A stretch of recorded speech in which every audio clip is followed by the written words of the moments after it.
कबीर त्या वाड्याचं सत्य शोधण्यासाठी त्या गावात पोहोचतो. नमस्कार काका, मी कबीर. मी एक पत्रकार आहे.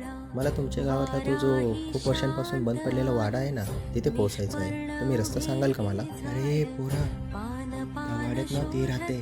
तू तिथे जाऊ नकोस हा, नाही तर तुझा नाश होईल. विज्ञानाच्या युगात भूतखेत कुठे असतात, लोक पण किती घाबरतात. तू कोण आहेस?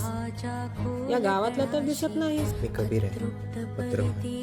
मला त्या बंद वाड्याबद्दलचं सत्य शोधायचं आहे. लोक काही बोलायला तयार नाही. कारण त्या वाड्याबद्दल कोणी बोललं की त्यांच्यासोबत काहीतरी वाईट होतं. तो वाडा कित्येक वर्षापासून बंद आहे, तिथे कोणीच जात नाही. पण का फक्त भीतीपोटी? रिया, मी या सगळ्या गोष्टी मानत नाही. जगाला सत्य दाखवणं माझं काम आहे. मला तिथे पोचायला मदत करशील का? मी फक्त बाहेरपर्यंतच येईन, पण आज जाणं खूप धोक्याचं आहे. रिया, आज जर आपण तिथे गेलो नाही तर लोकांच्या मनातली ही जी भीती आहे ना, ती कधीच जाणार नाही. चल माझ्यासोबत, काही होणार नाही. कबीर आणि रिया त्या वाड्याचं सत्य शोधण्यासाठी त्या वाड्याचा दरवाजा उघडून आतमध्ये जातात. आतमध्ये गेल्यानंतर त्यांच्यासोबत काय काय घडतंय हे पाहूया पुढील भागात.